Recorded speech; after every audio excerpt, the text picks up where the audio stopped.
안녕하세요. 션팍의 사진 이야기 17번째 시간인데요. 오늘 제가 준비한 주제는 카메라 시장 명품화로 가는 게 정답일까요? 라는 주제예요. 재미있는 주제를 한번 오늘 가지고 왔는데요. 카메라 시장 여러분도 아시겠지만 니콘, 소니, 뭐 후지 여러 가지 브랜드들이 굉장히 많잖아요. 근데 제가 요즘 카메라 시장에서 느끼는 어떤 식견, 견해를 좀 말씀드리면 이제 카메라 시장은 명품화 시장으로 가는 게 가장 베스트가 아닐까라는 생각이 들어요. 저는 라이카라는 브랜드의 카메라를 한 대도 갖고 있지 않아요. 근데 얼마 전에 뭐 유치원 동기 아저씨들, 남편들 뭐 이런 모임이 있어가지고 갔는데 어떤 분이 저 카메라 샀어요라고 하는 거예요. 그래서 저는 당연히 뭐 소니나 니콘이나 캐논 사셨겠지 했는데 그분이 건축하시는 분이거든요. 물론 건축이라는 분야가 특수 분야이기도 하죠. 사진이 좀 많이 필요하고. 근데 대뜸 저 1,000만 원짜리 라이카 Q3를 한 700만 원 정도 주고 중고에서 샀는데 너무 깨끗하게 쓰신 것 같아서 마음에 너무 들어요. 그거 가지고 여행 가서 막 촬영을 하고 왔어요라고 하는 거예요. Q3 가격을 저도 알거든요. 와, 멋있다라는 생각도 들고 왜 라이카 Q3를 살 정도로 큰 비용을 지출했을까라고 생각했을 때 요즘 백화점에 가보면 명품 매장 아니면 뭐 비싼 옷을 파는 그 공간에 한 구석 정도에 이렇게 가전제품일 수 있잖아요. 근데 카메라 이 라이카 매장이 있더라고요. 근데 자주 봐요. 그래서 이런 거 보면서 야, 일반 소비자들이 정말로 큰 비용을 내고 이런 카메라를 사는 게 시장에 이게 맞나라는 생각을 했었거든요. 근데 실제 제 눈앞에서 그런 상황을 딱 맞이하다 보니까 맞구나. 이래서 이제 시장의 변화는 결국 카메라 시장만큼은 명품 쪽으로 가는 게 순위 구조가 제일 좋겠구나라는 생각이 들더라고요. 라이카 하면 일반 상업 사진 하시는 분들이나 이런 분들은 야, 그거 왜 써? 루믹스 쓰면 되지. 뭐 이런 식으로 그 브랜드가 갖고 있는 명성에 비해서 기계적인 부분은 뭐 다른 브랜드랑 별반 다르지 않는데 다른 거 갖다 쓰는 건데 껍데기만 라이카인데 뭐 이런 식으로 약간 폄호하는 경향도 많잖아요. 저도 뭐 어떤 면에서 그런 의사 표명에 뭐 동조했던 사람 중에 하나고. 근데 저도 이제 나이가 들고 사진하는 사람들만 많이 만나는 게 아니라 다른 직업을 가진 분들을 만나게 되더라고요. 자녀들이 유치원 가고 초등학교 가다 보니까. 근데 실질적으로 우리가 아는 지식만큼 그들이 지식이 없진 않을 텐데 그 정도의 비용을 주고 산다는 거는 라이카가 굉장히 브랜드 전략을 잘하고 있구나라는 생각이 들고 이런 생각도 들어요. 라이카를 가지고 저한테 딱 보여주면 굳이 설명을 하지 않아도 되잖아요. 왜냐? 가격이 너무 비싼 거라는 걸 알고 있기 때문에 뭐 람보르기니라든지 페라리처럼 굳이 이 자동차의 성능, 뭐 엔진의 성능 뭐 이런 거 얘기 안 해도 이 사람 되게 돈 많고 자기 소비 활동에 적극적이구나. 어떻게 보면 허세일 수 있지만 인간이 가지고 있는 감성 이런 것들 중에 가장 중요한 게 저는 또 허세라고도 생각을 하거든요. 왜냐? 그만큼 다른 일로 힘들게 돈을 번 거를 내가 느끼고 싶은 거에 뭔가 투자를 한다는 거는 그만큼 자기가 간절히 원하는 무언가가 있기 때문이죠. 그래서 저도 생각의 변화가 생긴 게 라이카라는 브랜드가 가지고 있는 어떤 실용적이거나 가성비적인 부분은 좀 떨어질 수 있겠지만 소비자한테 당신한테 어울리는 건데 이거 한번 써보세요 했을 때 어필이 되는 거예요.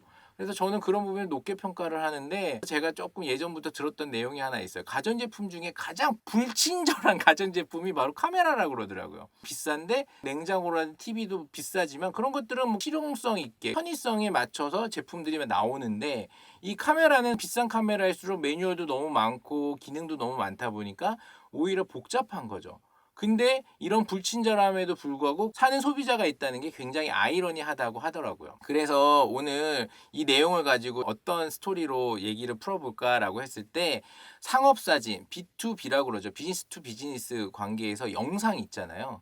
저도 지금 영상 컨텐츠 만들고 다른 회사들 영상 컨텐츠 만들어주면서 납품하는 일을 하고 있는데 일이 굉장히 많아요. 촬영한 걸 가지고 편집을 하고 에펙이라든지 파이널 컷 프로 아니면 다빈치 리졸브로 색 보정을 한다든지 여러 가지 기능적인 것들을 저작권을 다 사서 한 달에 뭐 10만 원이 됐든 20만 원이 됐든 먼슬리하게 포토샵도 다 페이먼트를 해줘야 되잖아요. 그렇게 해서 부수적인 비용을 계속 지출하면서 어떤 결과물을 만들었을 때 그 결과물에 대해서 사람들이 평가하고 가격으로 측정하는 비용이 요즘 같은 불경기에는 굉장히 낮아요. 그래서 B2B의 관계에서 내 기능적인 거, 내 실용적인 거, 내 가성비적인 거 모든 것들을 다 연구해서 하나의 어떤 결과물을 냈을 때 요즘같이 경기가 안 좋을 때는 합당한 가격을 받기가 어렵구나. 근데 B2C로 가면 이 제조업 같은 경우에 얼마 전에도 아시겠지만 니콘에서 레드라고 하는 상업용 카메라, 비싼 카메라인데 그걸 인수했잖아요. 상업적으로 영상이나 영화 쪽에 쓰이는 카메라가 아니고 오히려 뭐 몇 천만 원, 심게는 억까지 가는 그런 레드 카메라를 회사를 인수했다라고 하는 부분에서 결국에는 제조업이라는 거는 B2C 커스터머한테 가야 합당한 가격을 받고 순이익 구조가 좋은 게 아닌가라는 생각이 들더라고요. 레드라는 카메라나 이런 것들은 한 대 사서 렌탈샵, 한렌탈이라든지 SLR 렌탈 같이 한 개의 카메라를 가지고 여러 명이 빌려 쓸 수 있잖아요. 근데 이런 라이카라든지 어떤 제조업적인 카메라, 니콘이나 소니는 그 가격 자체를 C 커스터머한테 온전히 받아내기 때문에 순이익 구조가 훨씬 크지 않나라는 생각이 들어요. 그래서 어떻게 보면 니콘이 레드라는 엄청나게 기술력이 좋은 카메라 브랜드를 살 수도 있었겠구나. 자본력이 있으니까 샀겠죠. 대신에 레드라는 카메라는 비싸지만 그만큼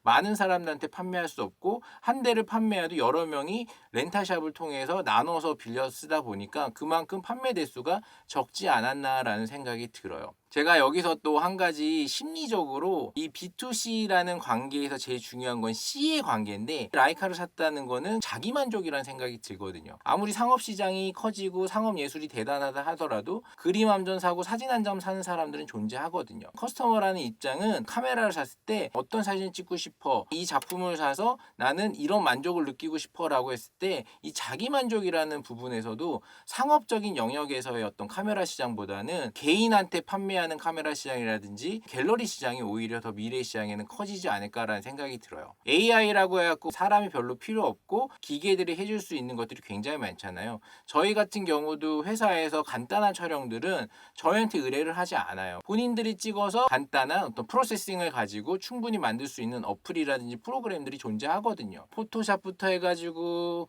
여러 가지 뭐 에펙을 가지고 해봐야 비용만 상승할 뿐이지 회사가 이 돈 주고 이렇게까지 만들 필요 없는데 라는 게 더 크다 보니까 이 상업시장에 있어서 시장은 점점 줄어드는 느낌이 들어요. 그래서 저도 사실 언노운 시리즈를 다시 시작해야겠다라는 의미는 어떤 면에서 나는 상업적인 부분에서의 시장보다는 자기 만족을 느낄 수 있는 개인한테 판매할 수 있는 쪽으로 내 작품 세계를 펼쳐봐야겠다라는 생각을 하게 된 거거든요. 애 아빠고 가장이지만 자기 만족을 느끼는 커스터머의 시장이 더 커진다면 그거에 맞춰서 저도 변화해야 되고 저희 회사도 변화해야 되는 게 아닌가라는 생각이 들어요. 얼마 전에 제가 말씀드렸던 EBS 세계 테마 기행 호주편 같이 하자고 했던 그 PD님이 전화가 왔었어요. 그 일 그만둔다고. 그래서 제가 왜 그만두세요? 좋아하셨잖아요. 그리고 저는 그거 되게 감명 깊게 봤던 장수 프로그램이었거든요. 근데 들어봤을 때 EBS 편성 자체가 항상 있잖아요. 매주 세 팀이나 네 팀 정도가 로테이션으로 돌아가는데 편성되어 있는 시간에 맞춰서 작품을 만들어내야 되잖아요. 3주 정도 거기 가 있는데 환율도 많이 오르고 뭐 여러 가지